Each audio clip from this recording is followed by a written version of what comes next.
Los Angeles. Welcome to Good Morning LALALAND. I'm Dr. Erin. Hi, I'm Rob Mack. And I'm Jess Mollier. This is Good Morning LALALAND, America's first live streaming daily talk show, coming to you Monday through Friday at 9 a.m.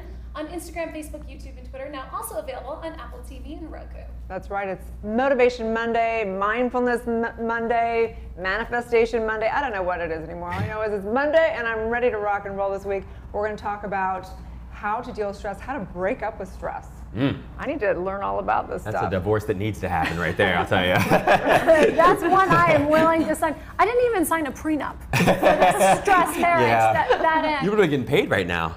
Right? Yeah. I am over it. Well, I'm so excited to welcome to the show our very special guest this morning. Dr. Forsman is in the house. Good morning, Dr. Forsman. Well, hello there. Hello. He is the founder of Middle Path Medicine. I'm so excited that you are here with us today. And we have the gorgeous Michelle Lewis in the house. Yes. Good morning, Michelle. Good morning. How you doing? Good. The Visibility Vixen. Wow, love that. Alliteration. We love alliteration We here. love alliteration. And Dr. James Mercer, thank you so much. He's part of the Focus TV family community. It's so lovely to see you here. Oh, so thankful. I know this is, pre-Emmys red carpet for you today. It is. I'm super excited about tonight.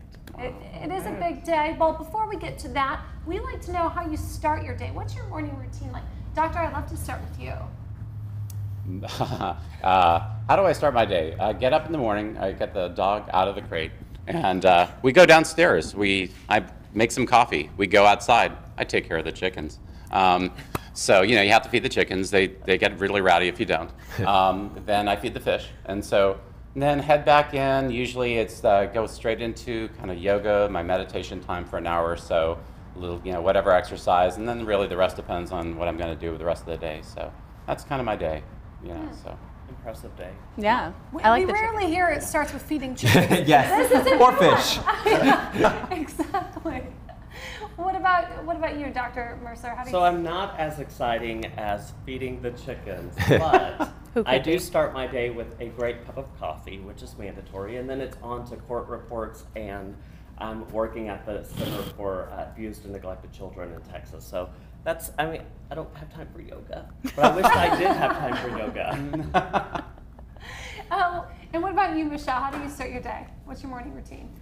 Well, my day has very much changed, especially in the past couple of years, learning how to break up with stress. And for me now, when I wake up, instead of checking my phone, I just do a quick 10 to 15 minute meditation, get up, take, my vitamins and my herbs, and then I actually walk up to my local coffee shop, but I don't like coffee. I can only drink iced tea, and that starts my day. Then I'm ready to, see my students and get started. So that's what I do in the morning. Well, thank you so much for sharing your morning with us today. We're excited to talk to you more later in the show. It's incredible how many people start their day off with a good cup of coffee. Yeah. Right? Yeah, it is definitely. I don't know. I gave it up one time for a month, and I'm like, okay, I can do this. And my energy kind of it stabilized. But I like coffee. Yeah. I have tea today, but honestly, I don't think I'd do without it. I didn't realize I liked coffee until this show. I'll be honest with you. I had a consulting career, man. I was working 60, 70 hours. I had other jobs where I was waking up super early, like moving furniture. I never touched coffee. But as soon as this show hit, I started coffee pretty much that same week. I moved to Los Angeles. I started coffeeing hard, and I've never given it up. I am totally fueled by caffeine. I love a good cup of coffee. I'm so grateful for all the coffee that's been gifted to us and the sponsors and the show. And now my new thing is coffee additives, right? Like putting the collagen and the peptides into your coffee. I'm coffee with purpose. Oh, I love it. The butter. Is everyone still putting butter? Oh, yeah, the ghee. Yeah, the ghee. Yeah, that's right. Yeah, I don't do that. No. Just so you know. Sounds great. I'm not ready for that yet. So what a weekend. I gotta just say the Eco Lounge, that was so amazing, Yes. you guys. I don't know so I don't smoke marijuana and I don't do the whole thing, but we got a duffel bag full of Bud Trader. It's hilarious. We got so much swag at this party and we brought it home, and it's like every kind of, I don't know, there's chocolates, there's buds, there's dog treats that have in, they have like every single thing possible. Any way they could infuse a little CBD into our life, they did a really great They did a level. good job. They did. It was incredible. It was a beautiful gifting suite. It was over at the Beverly Hilton. What a lovely day to spend. Oh my gosh. So much fun. So much fun. Beautiful Yeah, view. Rooftop. Beautiful people. A beautiful lady singing. There was food everywhere. There was swag going on. Did you see the dog mamas? The dog moms. The dog moms. No. They had all the little I missed baby this. dogs in their on their strollers, and these women that they were very LALALAND. It was quite hilarious. I love that. Yeah. That's fantastic. I thought Miami loved their dogs, but I think LA loves their dogs just as much, if not Right, more. for sure. Mm-hmm. Oh, absolutely. Well, we love our community. Special thanks to Melinda Manos and her team over who invited us to be a part of the Eco Lux Lounge. It was incredible, and we appreciate the community. We sure do. support. Love Melinda. That's We right. do. And big shout out to Rock to Recovery. Amazing. We love you, Wes. Beautiful, beautiful evening. Oh my right? gosh, just incredible, incredible stories. Tommy Vex his story was just profound. I thought it was so powerful. Just a great event. Lots of people there. No, Jim absolutely. Carrey. So Rock to Recovery 3 was at the Fonda in Hollywood. We came in hot. We covered the red carpet. And we're going to show you some footage later in the show about it. But it was an incredible night. What an awesome community. It was a total sober event. And it was really just a great way to celebrate how rock and roll has really, truly saved the soul of so many people that were there. Yeah. So we were glad to be a part of that. And that you can still have fun if you're sober. You know, I think that's one of the biggest fears for people when they think, well, our entire culture is based around alcohol. A lot of the social things. And I know I've really enjoyed I'm not a recovering alcoholic, but I don't drink that often. So it's a great challenge to just like, what am I going to do to entertain myself and not just having a drink? No better way than music. That's right. Or picking up the latest issue of Focus What we got? magazine. I'm Yes. so excited to announce the romance issue of Love Focus, this. and featuring the man himself, the man whisperer. Who's that? Exactly, Rob. Who's that guy? Official I don't know that guy. on the cover. We're so excited. Haskell Musk, amazing, beautiful woman, so empowered. We love her. She's been on Good Morning LaLaLand. Elon Musk's amazing sister. work that she's doing. Yes, that's right. Passion Flicks. That's Yes. what I'm talking about. We've got a great feature on Tracy Bregman, Larry Namer. We've got a special look. Here it is.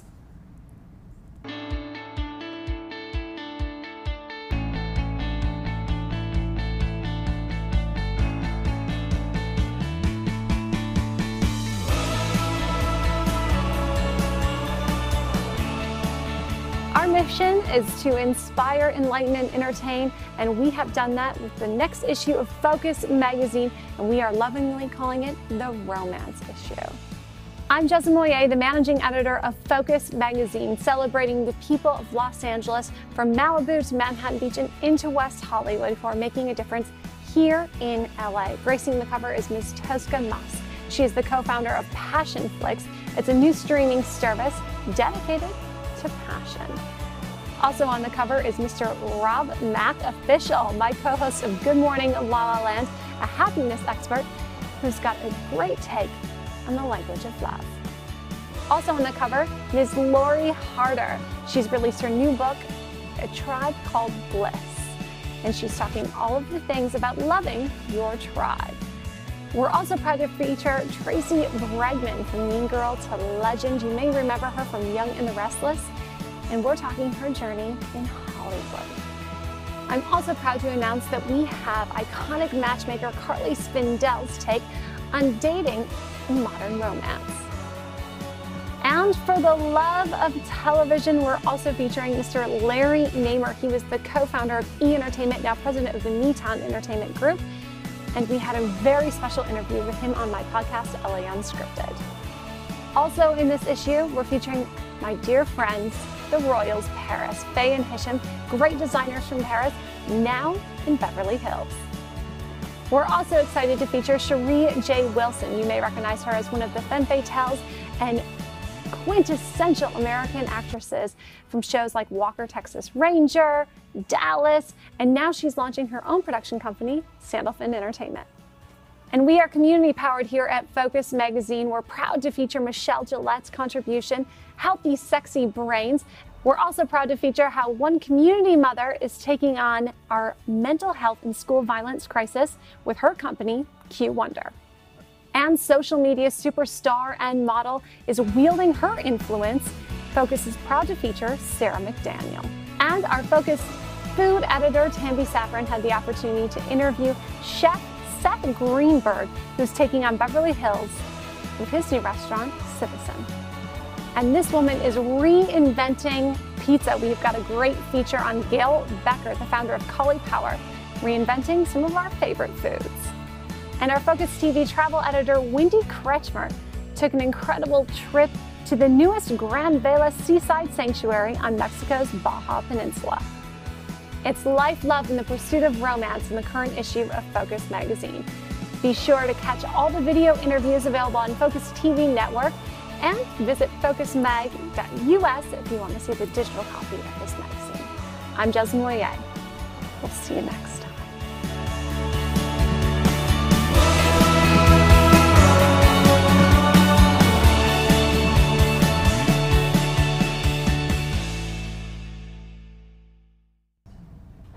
We are community powered here at Focus Magazine, and it is an honor to feature you, Mr. Rob Magazine. Oh, what? Our executive producer and the publisher, Andy Waldman, got a framed copy for you. Oh, Mr. Waldman.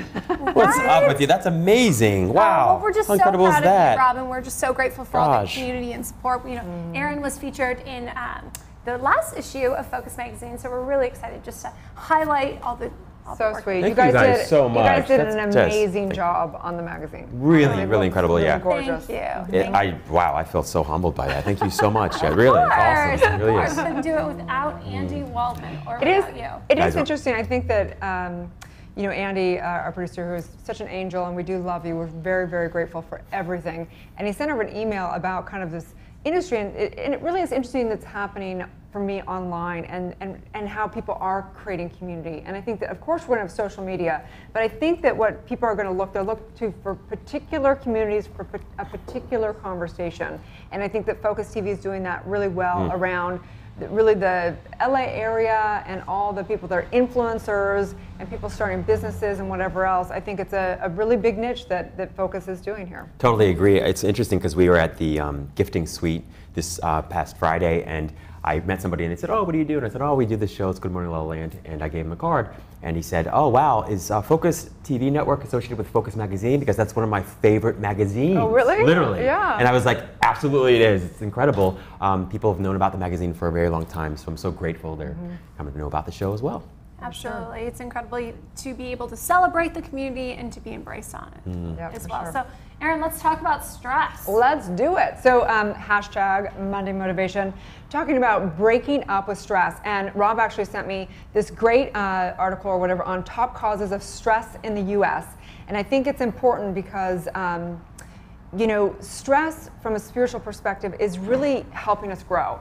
And I think that we need to make a distinction of what is good stress versus bad stress. And we know that any time we want to grow, you know, as far as like, say we want to build our muscles, we have to stress the muscle. So we want any place that we want to evolve and grow in our life, we have to have stress. Like this is a natural good thing.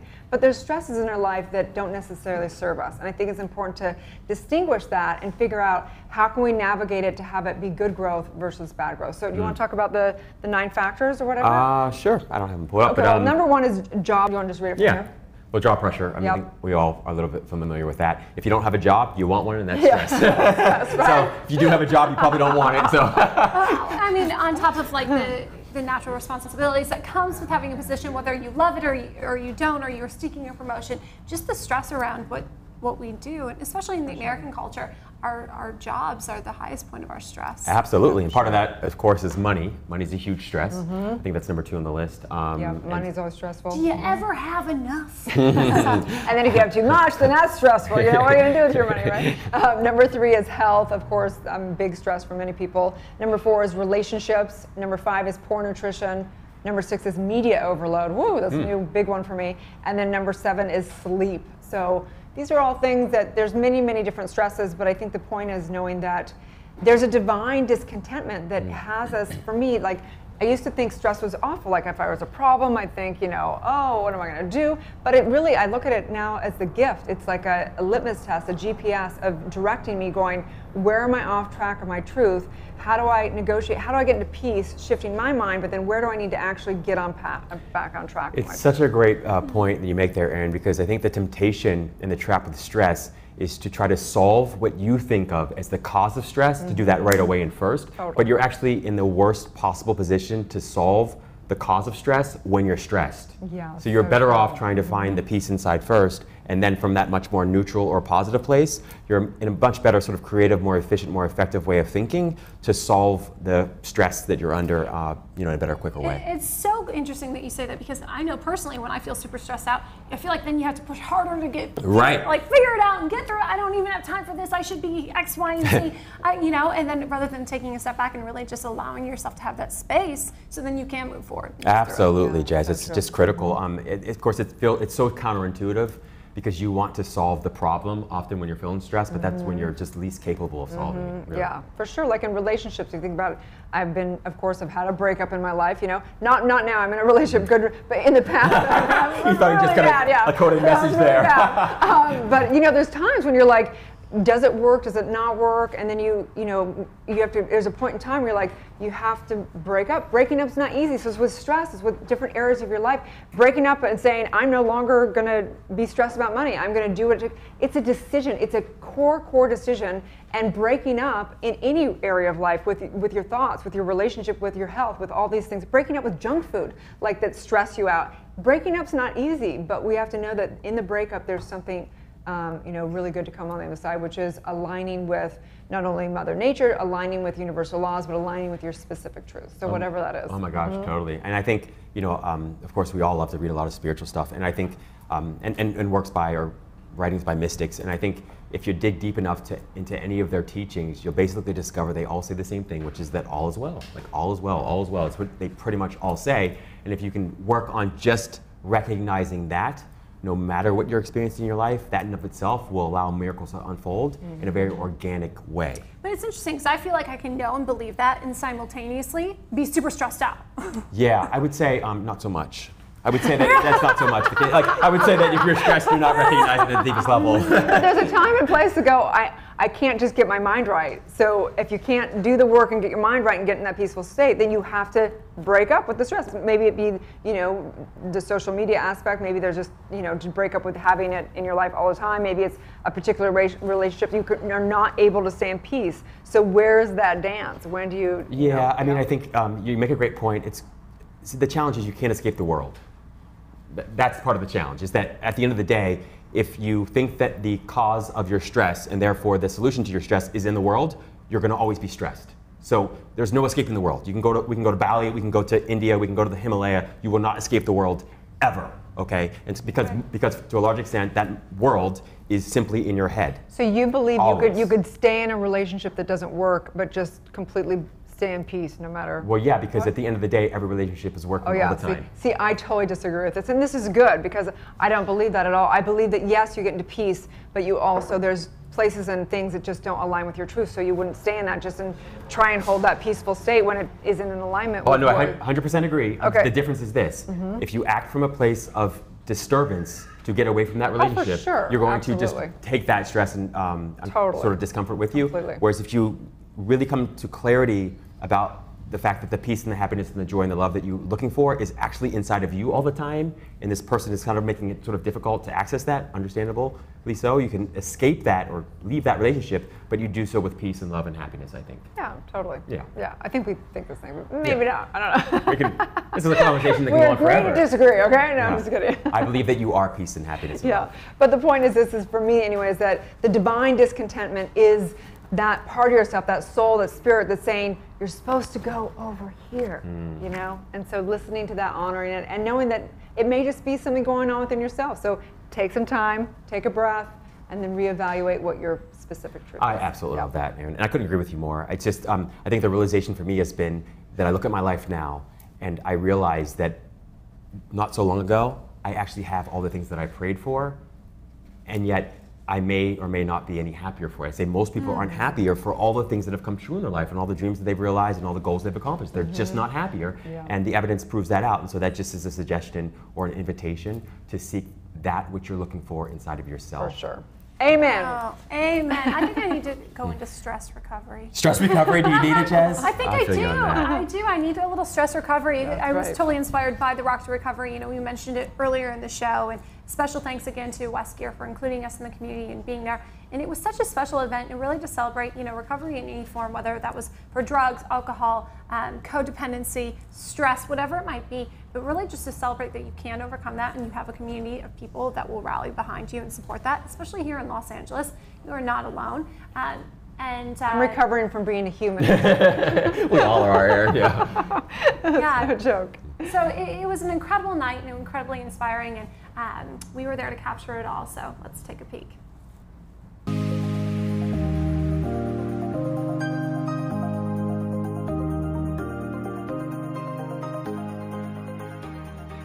This is Jeremy Jackson, and you're watching Good Morning La La Land.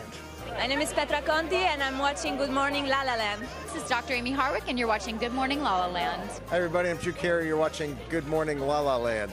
Hey, what's up? This is Michael Starr from Steel Panther. You're watching Good Morning La La Land. Hey, I'm Carla Harvey, and you're watching Good Morning LaLaLand. This is Kira Reed-Lorsch, and you're watching Good Morning LaLaLand at Rock to Recovery 3. This is Lindsay Christensen, and you are watching Good Morning La La Land. So here we are, Wes, here, the amazing, extraordinary human being here for Rock to Recover. Look at this. What are you thinking? I mean, I'm a guy who is almost dead, 120 pounds, cars repoed, nobody wanted to talk to me, jobless, homeless.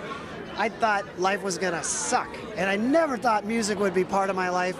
And somehow, just one foot in front of the other and having this program people taught me, wow, here we are. You kind of like awoken the universal factor within all of us.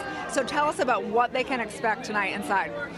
Well, it's a sober event. So what the thing we wanted to do is to make a sober event that is cool as fuck. Can I say that? AF. I just learned what that meant. AF, right? yeah. It's cool. It's rad AF. You know, we want to support the sober community. We don't want it to be hidden away in some little dark corner. We want to combine the world of, you know, people who are in recovery or mental health or whatever, wounded warriors, and what they call normal people, right? All together for an incredible night. So we have the privilege to have Wes's mom, Ellie, right here. How proud are you tonight to be here? I get so proud of Wes I can't talk. I want to know, how did rock and roll save your soul? Oh, well, that's like a book right there. Rock and roll really helped me through my darkest times, and that's why I want to really support this cause and help share that with everybody else. Dr. Stephen, tell me a little bit about your involvement with Rock to Recovery. Sure. So I'm the CEO and Chief Clinical Officer of New Vista Behavioral Health. We're one of the sponsors of the Rock to Recovery benefit, but we also work with Rock to Recovery every week of every year. And we have a lot of treatment centers where they're coming in and helping our patients on a weekly basis find a way to have music help them feel and be better as they go through addiction and mental health problems. Very passionate about the charity. I've been through my own issues as a musician with drug abuse problems. So finding a cause like this is very dear to my heart. With Angie, we're so excited about tonight, knowing that there's so much recovery, so much love in the heart of Hollywood tonight. What are you most excited about tonight?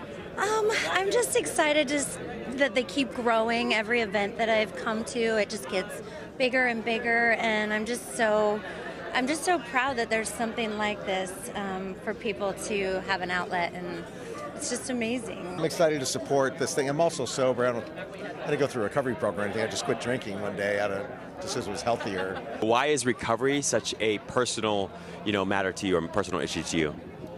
To me, it's because my father was alcoholic, and I support causes like that.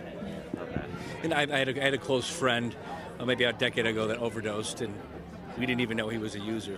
Right, community is so important. It's fun to know that you can still have fun with pure people having a good time rocking it out, right? Exactly. Everyone thinks sober means boring, and it really doesn't. Actually, it's really, really a lot of fun and a lot of laughs. So what is the one song that's the soundtrack to your life right now?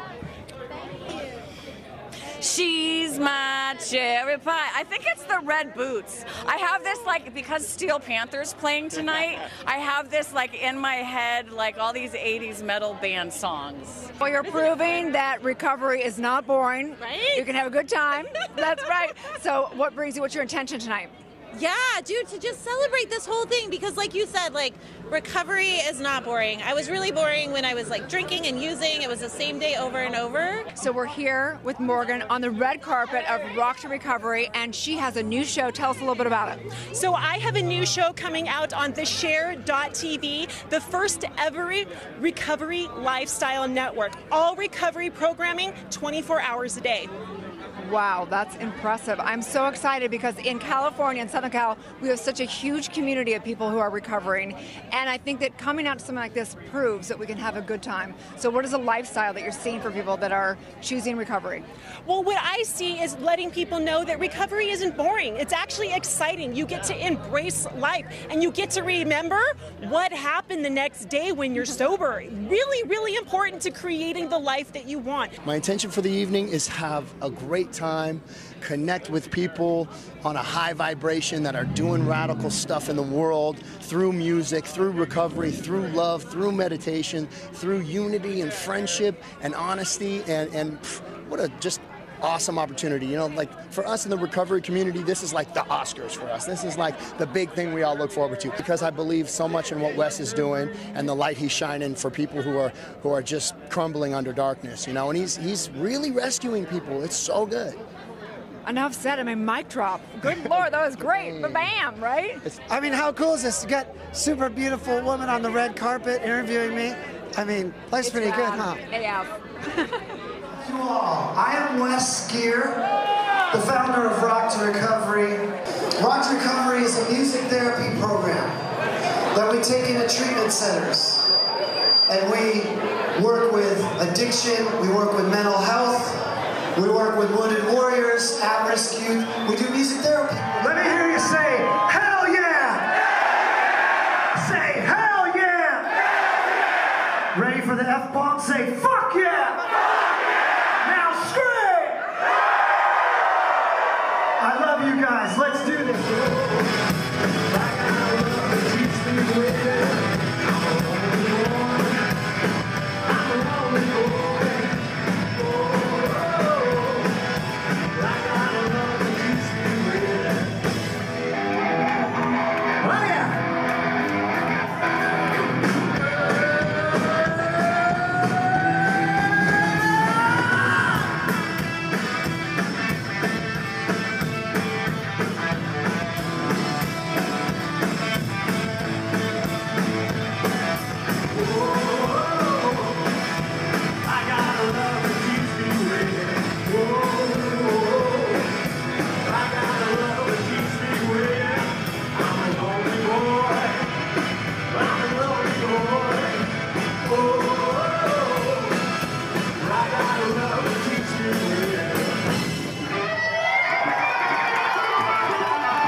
Welcome back to Good Morning La La Land. We love seeing that flashback from Rock to Recovery.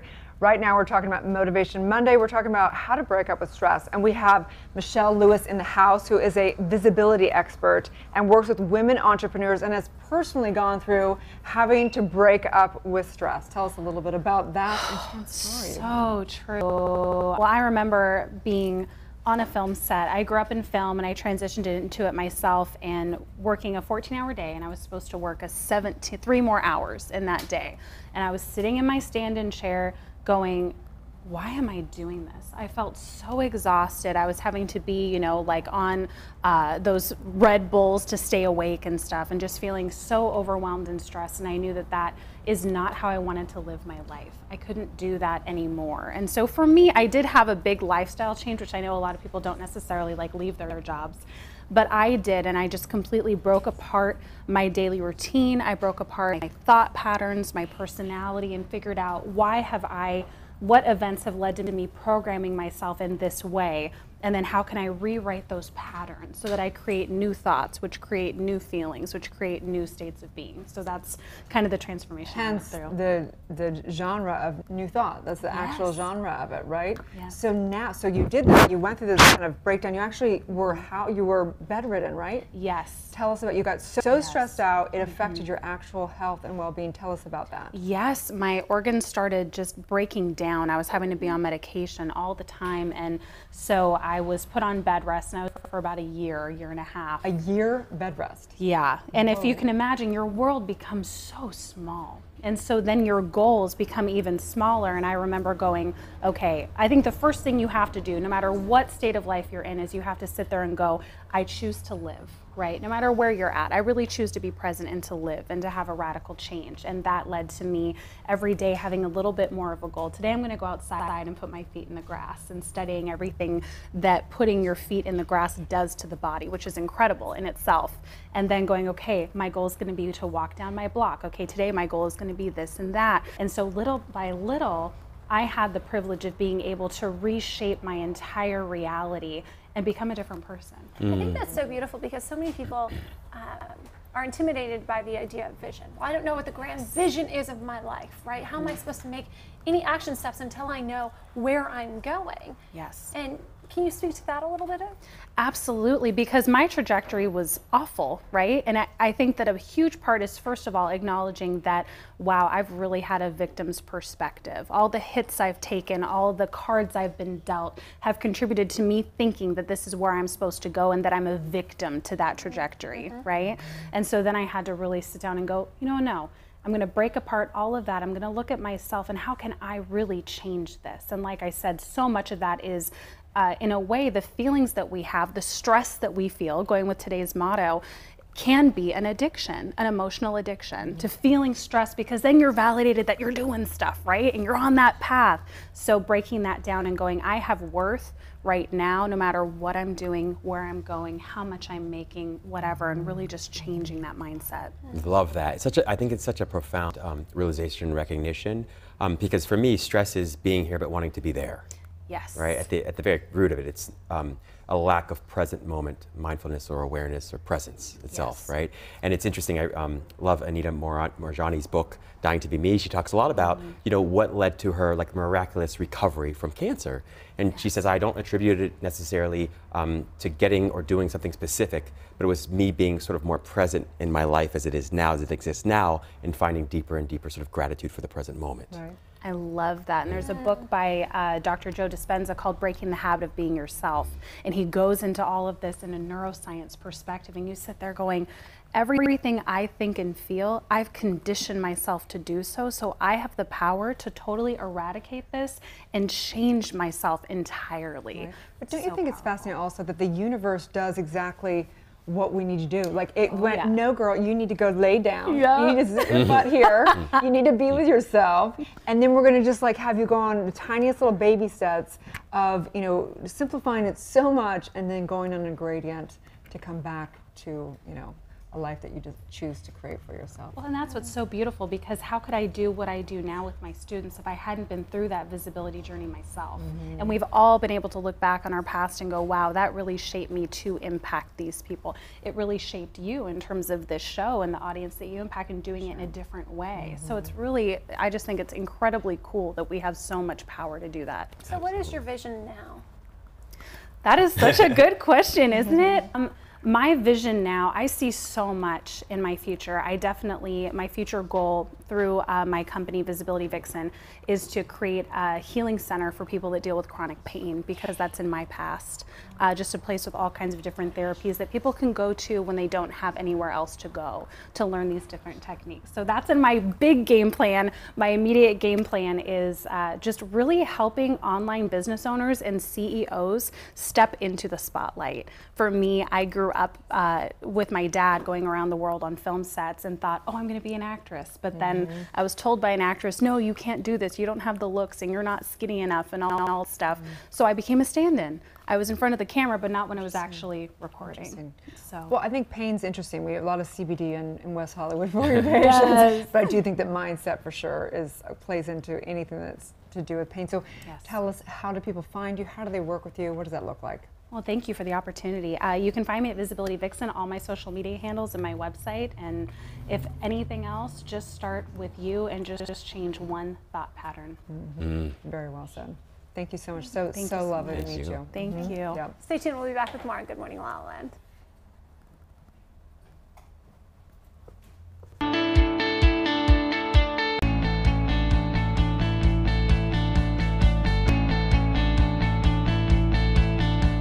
Hello, Los Angeles. I am your host and producer, Alex Worley, filming inside Focus TV's West Hollywood studio. Welcome to Empowerista, a show dedicated to highlighting female trailblazers and empowering you to turn your barriers into breakthroughs.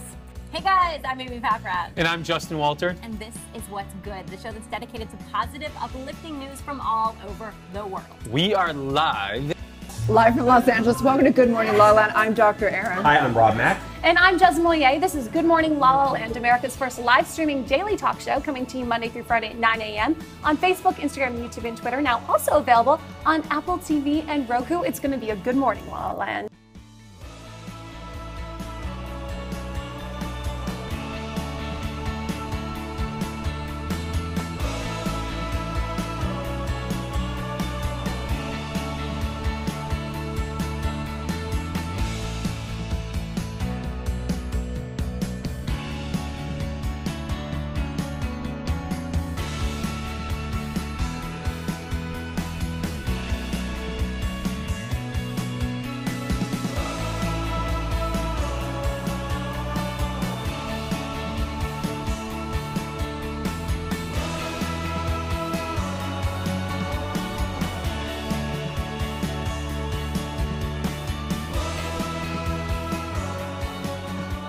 Hola, yo soy Gina Moreno y soy una reportera aquí en Los Ángeles. Para mí, mi pasión es para decir las historias de las personas que han luchado lo imposible. Todas las entrevistas aquí en Focus TV. Hi, I'm Gina Moreno, a reporter here in Los Angeles, and my passion is to tell people's stories, the stories of people who have accomplished the impossible. For all the interviews, make sure to watch Focus TV.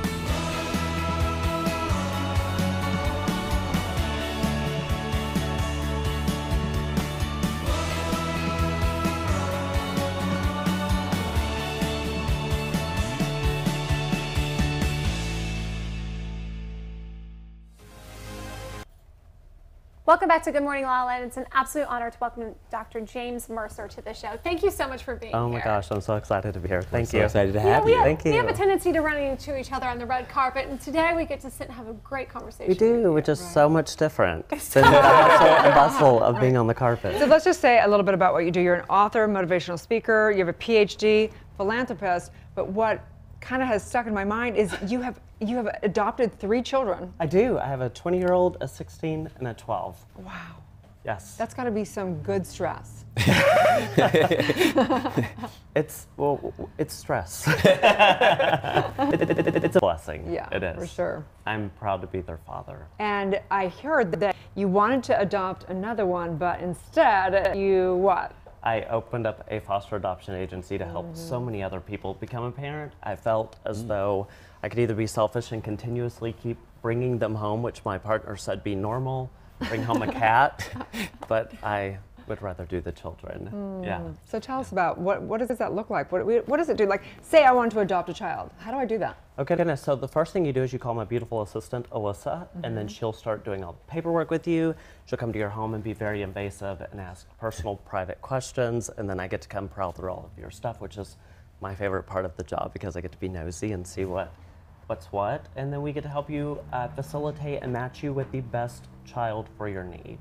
Wow. And then once we do that, you get the opportunity to become a parent, and that's a gift that a lot of people take for granted, and we get the amazing blessing of continuously giving that beautiful gift. So I think you hear about a few things. When I hear about adoption, I hear one, it's, and I don't know if this is true, the old, like kind of the stigmas around it. One, it's hard to adopt. You have to be like in a traditional marriage. And then 2, that sometimes you adopt and sometimes the child is, you know, has issues and whatever. And so those are kind of the two things I've heard of if there's pros and cons. Obviously, there's a lot of pros to having a child that you've adopted. But. You know, that is very true. And the beautiful part with what we do is there's so many agencies that get there to choose what they want to give you. And I know that sounds terrible, but so I grew up in foster care, and I know what it was like to be bounced around from home to home, and I know what it was like to want or have that sense of belonging or that need to feel loved and appreciated. So I don't go,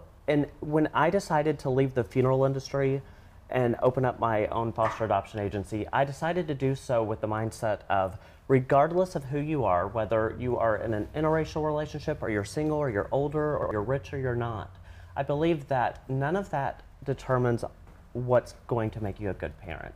I think that what's going to make you a good parent is the love that you have to offer for a child in care. And we have more children in care than we do have individuals that want to step up to the plate. So I'm always available and always willing to talk and help facilitate people. And we do it throughout the United States. I didn't know that you were in foster care growing up. Oh my gosh. I was 7 years old. I remember it very vividly. I was 7 when I was first removed, and bounced around a lot. I felt that if I pissed you off enough, you would send me back home to my mother, and that's not how the system works. You have to actually, your parents have to do certain things in order to get you back, and unfortunately they were unable to do so. They eventually did, but it didn't last, so I ended up back. So at 17 I aged out and found myself homeless, and I was on drugs, and I thought life was great because I was on ecstasy and everything was pretty, so it felt normal. And whenever I hit rock bottom was when I overdosed, and I decided this is where I need to pick myself up and rebuild and restructure and give back to the society and show society that we're not just a quote-unquote throwaway. We are children that matter. We're children that can make a difference, and that's what I did. Chills. But I'm still working. So I still have a lot to do. So the stress thing, I'm trying to process that with shopping. Shopping helps, huh? That helps a little. Little retail therapy. Yes. Well, and you've written this great new book, Secrets and Shame. Correct. Yes. Dear Oprah Diaries. Tell us a little bit about that. So the book wasn't never meant to become a book. What happened was, while I was in foster care, it was just kind of a way to, I didn't want to say my parents are abusing me, or I have no food, or I'm wearing the same clothes, or, you know, the sexual abuse is going on. I wanted to keep that private. So I connected with, my dad was very racist, and he would always be like, absolutely no black. But I connected with Oprah, and I felt like every time she would relay a message on TV, I would feel like she was talking to me exclusively. So I would write to Oprah in this memoir or journal about everything that was going on, because I knew I wasn't gonna, you know, let the rest of the world know. It's just gonna be something between her and I, and it was gonna be done. But I was at a funeral directors convention in Chicago, Illinois, and someone came up to me from Simon & Schuster and said, you should really write a book. And I was like, oh, that's so sweet. You know, and I kind of left it alone and just put me back in the embalming room and let me embalm and do my thing. And shortly after, they called and said, you really need to write a book. And I did, and it's sold over 16,000 copies. Congratulations. Every bit of the proceeds go to our nonprofit to help get suitcases for children in care. It's just a beautiful gift to give back. Just incredible. What would you say you've learned in that process? I learned to appreciate life a lot more, I'll tell you that. I learned to appreciate people no matter what their struggles are. I know that I hang out with a different kind of group that feel like they're better than, or society owes them something. I'm more of the hang out with, you know, help the homeless guy on the side of the street, and we can get Louboutins later, but right now he's hungry and I'm going to help him.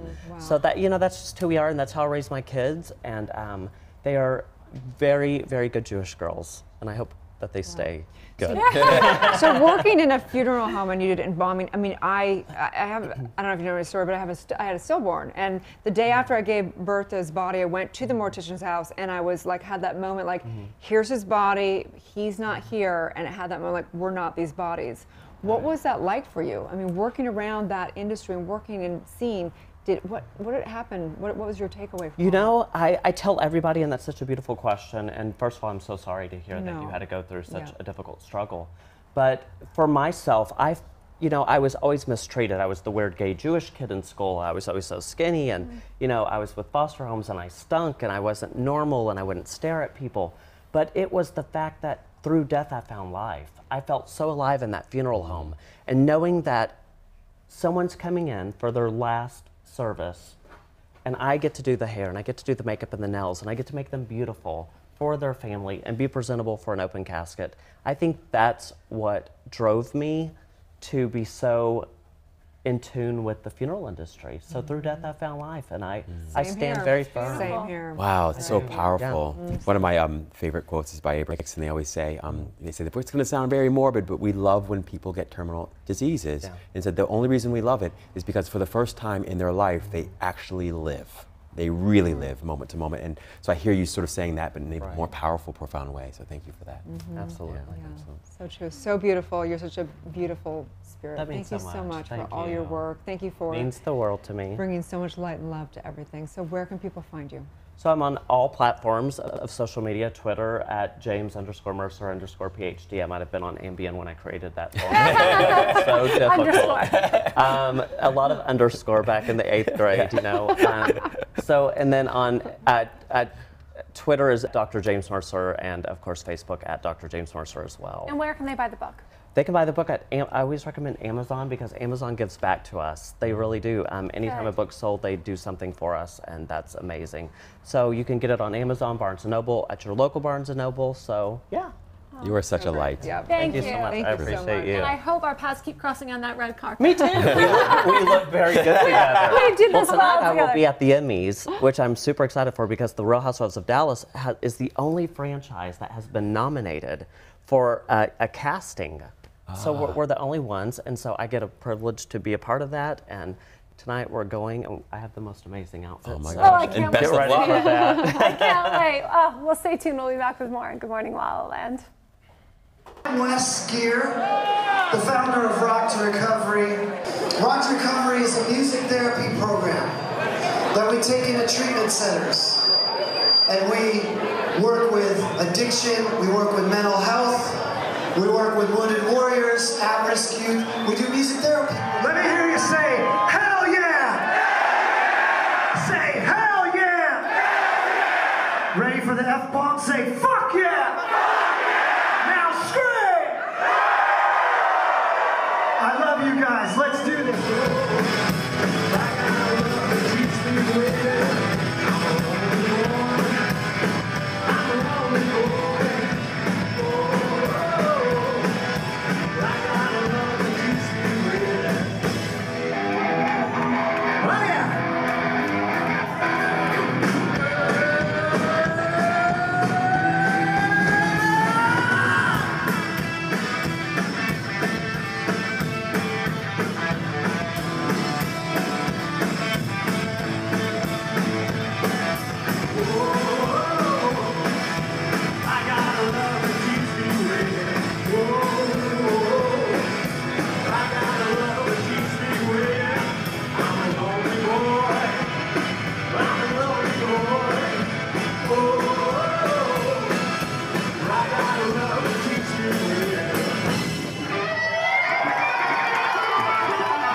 We're back with this Monday Motivation, speaking about breaking up with stress. Expert in the house, and Dr. Gary Forsman, who is an integrative medicine, and you're a regular medical doctor, and you've dealt with, I'm sure stress is like the #1 killer, right? It is. It's the #1 cause of disease, and that's why we all need to address it.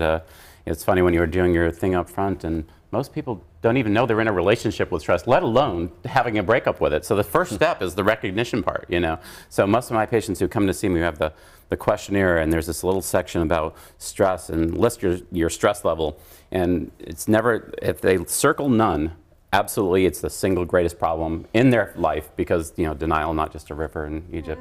And it's never been wrong. I mean, and so like, and even if they list mild, yeah, I know they're not telling the truth, but, you know, so many people, when they come to the doctor, they don't want to admit their stress because they're so afraid that the doctor's going to go immediately, antidepressant.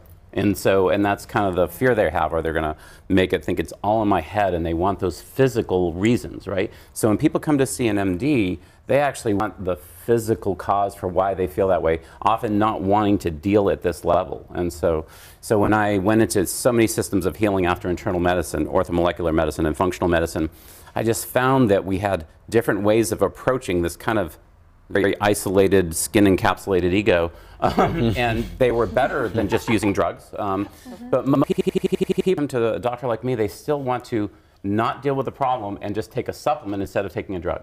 And that's not what we're looking for. We need more doctors like you. And so we really do. What I love so much about Dr. Forsman is that he is the middle path, right? The middle path of medicine. It's beyond just the traditional Western medicine that we know, or Eastern. Really, you've integrated it in a way that's very, truly unique. Right. Tell us a little bit about your approach. Well, you know, I used to say, you know, natural medicine says this, and Western medicine says this, and truth is somewhere in the middle. And the truth is not sexy, folks. I'm sorry, it just isn't. You know, that people love this is the cause of all disease. Parasites, the cause of all disease, and it's just not true. You know, it's just a cause of disease, and they want that one explanation for things. And furthermore, like when we look at this world today, you cannot understand a human being without looking at their holes in terms of their inside. There are all kinds of levels to the person that you guys have done such a great job when we're talking about happiness as being a job from the inside out. And we talk about this, people are looking for, instead of having an agentic, meaning agency kind of happiness, they're looking outwards for happiness. And you see that reflected in so much of their health issues. So the health issues are kind of, for me, an in to try to get them to take a look at something, you know, to really dive deeper. And you have to meet people where they're at, of course, you know, and so not everybody's willing to dive there, you know, and you have to get to know them for a little while and give them some vitamin D and some SAMe or some other types of things, and they start to feel a little bit better, and then they feel a little bit better. You know what? All right, I'll look at that diet thing you told me about, you know, and then they'll change their diet a little bit, and then finally they'll get to that place where they trust you enough to dive a little deeper and say, hey, I'm willing to look at this stress thing, you know, and so, because so many people don't recognize, I always tell people stress is like that, the volume in the car radio when Sweet Child of Mine comes on and you crank it up and crank it up, and you get home, and until you get in the car the next morning, you don't realize, damn, wow, you know? And you never, with stress, you never get to step out of it. And so most people, even when the stress volume is up here, when it comes down here, they think they're not stressed. And it's just because they get so used to here that they don't realize this is damn stressed if that was like, you know, serious stress. Well, and so it's interesting too, because I think there's a level of shame that surrounds stress too. Because especially for me personally, I don't want to admit that I'm stressed out about anything really. Oh, I've got this, right? Well, admittedly, I'm so stressed out beyond belief, but I don't want to admit to it. Yes. And of course, and that's the thing is, you know, it is like that secret confession after, you know, like most people feel like they're confessing to me, all right, you know, I ate cereal and I'm stressed, you know, it's like, it's okay, you know, you can let go of the cereal thing. I'm a paleo doctor, as everybody knows, and they never want to admit you know, life isn't worth living without bagels was one of my favorite quotes. I was like, no, it's like, all right, well, we're going to leave the bagels for you. We'll work around the bagel thing, you know, and so, and when you hear stuff like that, you really got to say, wow, you know, there's something going on deeper. And, you know, this kind of model for healing is the good, the true, and the beautiful. And, you know, the true is objective truth. And honestly, today's Western doctor does not do enough. There's not enough motivation for the MD who has a 5-minute visit. So let's give him a little empathy here. To do all the tests necessary to figure out the physical things getting in the way of you healing, you know. So when you do enough lab tests and you look at, wow, you need some fish oils, you need to deal with this inflammation, and you get the person physically more healthy, now they're willing to take a look at the interiors as well, because you cannot heal them completely until And no physician heals. So let's be clear. You sit on the sideline, tell a few jokes, and give them some guidelines, and people heal themselves, right? I mean, you know, and so, but you have to open up. I always talk about what I'm trying to do with you is kind of open up a whole new toolbox to you of tools that you didn't even know existed. And usually meditation, even though on my first handout I say meditation, single most important thing we can do individually or collectively as a species. So when I talk about my practices, I would not live without meditation. And why is it so important? Can you explain a little bit to people why it's so important? Because, you know, Adyashanti is one of the best meditation instructors and said the goal of meditation is to see everything exactly as it is, no manipulation. There is an isness to this world, okay? And so, and if you sit and you're just with yourself, and that's the first part is developing the relationship with the self. Atma Darshan is what they call it in Ayurveda, the direct experience of the self. Most people aren't comfortable with who they are. They go looking outwards to define who they are. And so that's that looking for, and we all want somebody to tell you you're beautiful and I love you. And those things are great, but if our happiness is dependent on those things, we'll never be well. And as we get older, this is so important. Almost every tradition says as we get towards 50 and above, we're going into the wise woman or wise man phase of our life. And we should be honoring the depths of the human being more so than just the superficialities. And so, and there's nothing wrong. We want everybody to be healthy and look good and all those other things, but we're driven by something more than that. We're driven by these things, dharma. You know, am I expressing my unique talents in service to humanity? And so, I had a recent visit with someone, and you know, and the long and short of it, I go, look at your labs. I go, with everything you're telling me you're doing, these labs, they ain't you. So what's going on? Okay, so you say you're eating this way. I wake up and do these things, and eventually it was like, I want to live in Jerusalem, and we're living in this little podunk. He lives in this place called Napomo, which is not Jerusalem. I said, well then you need to, and then he had the excuses. I have to sell this and do that, and so no, you know what you need to do? You need to let go of those things. You're 65 now, you need to go to Jerusalem if that is your calling, because you will not be healthy at this age unless you follow this purpose thing, who I am. And most people have lost sight of that because they gave up who they are. But this is the most important point that you're making. This is the thing that I really, really want to get across. We think that the stress is because the phone, because of what we're eating, because of we're not getting enough sleep, when really you start taking it back and there's something really deeper that's stressing you out, and it's not living your truth. You know, because when I do my whole stress management thing, you know, the biggest thing is, you can compare stress to like the rowboat, and the rowboat's sinking, and you know, there's stress unloading, which is minimizing the stress coming in. Very smart. Taking some things out of our life that are sinking us, okay? Stress relieving, which is, you know, getting stuff out, heavy exercise, getting it out of you. But the thing that people don't get is they in a boat. It's all perceptual. Most of it is how you perceive the world. That is the biggest stressor. Most people's internal conversation. There's a disease called self-critical perfectionism. 99% among women, okay, who are high-striving, high-performing, okay, and that internal conversation is the stress. Okay. Oh my God, and so, I'm diagnosed right here, right now. Now I know my problem. And it's an impossible standard to live up to. And so, you don't realize that once you get past all those other things, you are much different than a rowboat. And so it's who you are, and that goes to answering your question. Once you know who you are, and you see yourself as part of humanity, not a skin-encapsulated ego, as we talk about, when you see the world from that perspective, there's very few actual stressors. I love that, and I would add on to that and say it's seeing yourself as part of humanity, and even beyond that, seeing yourself as divinity, as part of divinity itself, right? Because it's this belief that you're a body or you're a mind, I feel in my life, that has always sort of encouraged me to stress out, because I'm always trying to fix something endlessly. Right. Yeah. But I love that. That's all that stuff, because knowing thyself goes so much deeper than just knowing who you are. And so, as you know, and so when I read your book, Awakening, and all these steps, and we were talking about, one of my favorite Deepak books was 7 Spiritual Laws of Success. Yes. Because it's just, you know, I think he said he wrote that book on one plane flight from New York to LA, and there was nothing new in there. And then in the spiritual world, there really isn't anything new, which is why it's not really that sexy, by the way. That's what we call new thoughts. You know, new thoughts. You know, it's like, whoa. You know, it's like somebody told me to be silent. Oh, that's wow, you know? profound. You know, do you have an app for that? You know, and so no, I don't have an app for your silent. You know, and I know, you have apps. I'm just saying, and there's other things you can do. What are you but trying to say? you got to do your own work. Yeah, sorry, that was a damn bad segue there. So wait, but let's just. I want to encapsulate this. So as somebody that's dealing with stress, and they've got so stressed that they're actually having physical symptoms of things. So they come in, they do their blood test, they do look at that, but they have to figure out what's really going on. That's the cause and creating the stress. Yeah. So for you, integrative in the middle is really bringing those two together. Very much so, and there is a role for medicine. So, you know, if I have somebody with anxiety, I say, listen, this is like if you have an asthmatic and you give them an inhaler, it's a really good idea. Treat well enough so hopefully they never need their inhaler.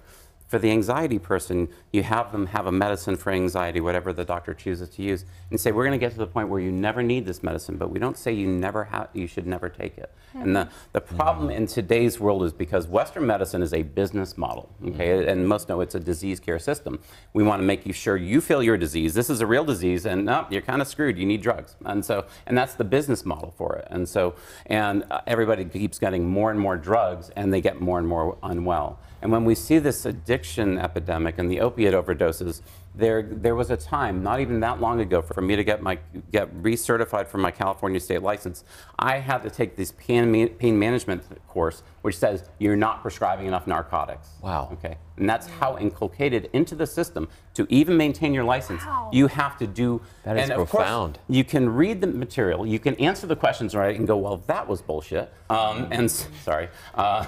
You're good. I'm not a good editor anyways.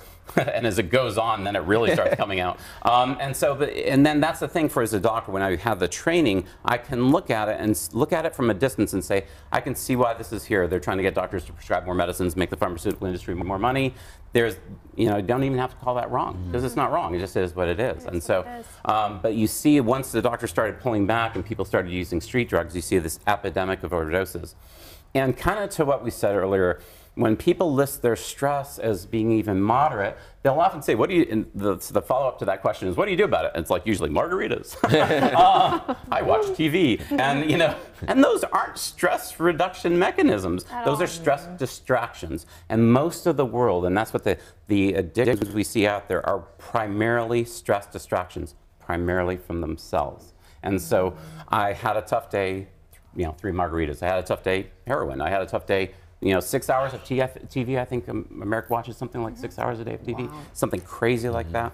And you see that with foods and everything else. We're sublimating our own issues because it's actually difficult to deal with these things head on. Another great quote from meditation is the way that most people, so meditation is difficult, but the way most people live their life is impossible.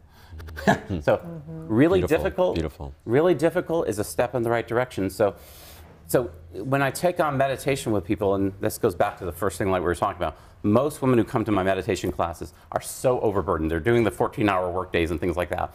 And I said, the first step for you is to stress unload. Don't even meditate, because if they try to take on meditation, I've essentially given them one other thing to fail at. And I say, listen, you have to create your life.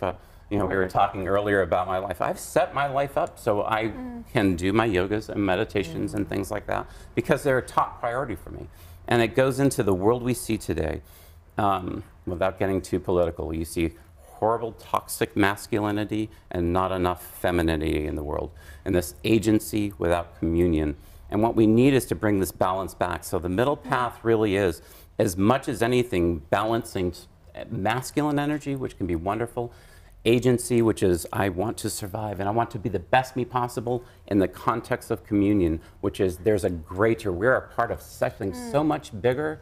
And if we don't embrace that and see how we're part of something much bigger, then we're all in imbalance. And that's why we have to look into our world, balance the world around us too. Peace in the world starts with peace within. Okay, so do your own work first. Okay, because most people aren't peaceful within. They're all mad at somebody protesting or something, but they're not doing their own work. So we have to find our mindfulness practice. I love my yard. I do mindful gardening. I have a Zen path that I do. I have so many different meditation techniques and didgeridoos and mantra-based meditations. It's a world to experience. It's just like exercise, though. there's different meditative pathways for everybody, and they don't really seem to know about them. And they just said, well, I tried TM and it sucked, you know. And I go, well, that's fine. Then all meditation sucks. Not a good conclusion. It isn't, you know. You say, well, have you tried mindfulness practices or affirmations and these other things? And you can get them going in those directions. So my mom just started hypnotism, and she goes, it's kind of actually like meditation because they just get you into the state. She goes, I think I'm actually meditating. And I go, I don't care how you get there. That's awesome. It's so rad, right? And that just that sense of peacefulness and timelessness. And you always teach meditation in terms of what it is not, so the mind doesn't grasp onto what it is. You know. Well, we love your work. It's amazing. You're profound. We want to give a shout out to Elle Russ also, who introduced us. We love you, Elle. Love you, Elle. That was wonderful. Sharing your community and continuing your support. Where can people find and work with you? I'm at www.mentalmedicine.com, and we also do the Instagrams and Facebooky things and stuff like that as well too. We're just trying to get into that world and find out the world of social media, and you know, trying to putting ourselves out there a little bit, and that's part of why we're here. It's you know, so we have so many different forums now, but go to our website. You can find out a little bit about ourselves. I'm trying to make this these knowledge available to everybody at no charge. It costs to see me. However, I want most people to do the healing themselves. Become your own healer, please. Okay? I just can't emphasize that enough. Thank you so much. So appreciate you. Stay tuned. We'll be back with more on Good Morning LaLa. Sorry if I rambled. It's great.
Welcome back to Good Morning LaLa Land. We've been talking about mindfulness and stress and really fantastic ways to break up with stress. And I guess the question of the day is, you know, if there was one recommendation that you would give to people to break up with stress, you know, one method or one tool or one practice that they could begin using today that would allow them to, you know, reduce the stress and anxiety in their life, what would you recommend? We'll start with you, Doctor.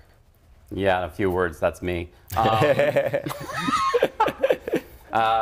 Look at balancing your being with your doingness. That's the most important first step. Am I a human doing or am I a human being? And balance that step. And take a look, sit down, breathe, journal, and say, what does I need to balance these aspects of myself? Because most of the times they're imbalanced. Love.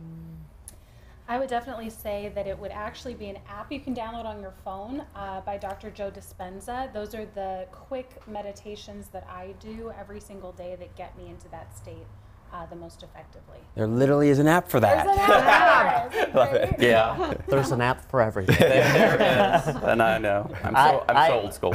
I also agree with the doctor, but I do agree that finding a center balance, and I think everything does stem back to like the religious aspect. I think that if you can become aligned with your own religious thoughts and beliefs, I think that also is going to help center you and help release a lot of that stress. Beautiful. Yeah, I need to practice what I preach. Amen. I'll be at synagogue next week. Well, we will be here Monday through Friday at 9 a.m. on Instagram, Facebook, YouTube, and Twitter. And you can also listen to your favorite interviews available as a podcast on iTunes. We're waking up the world together. Have a great day, you guys, and may you live your truth. It's going to be a good morning, La La Land.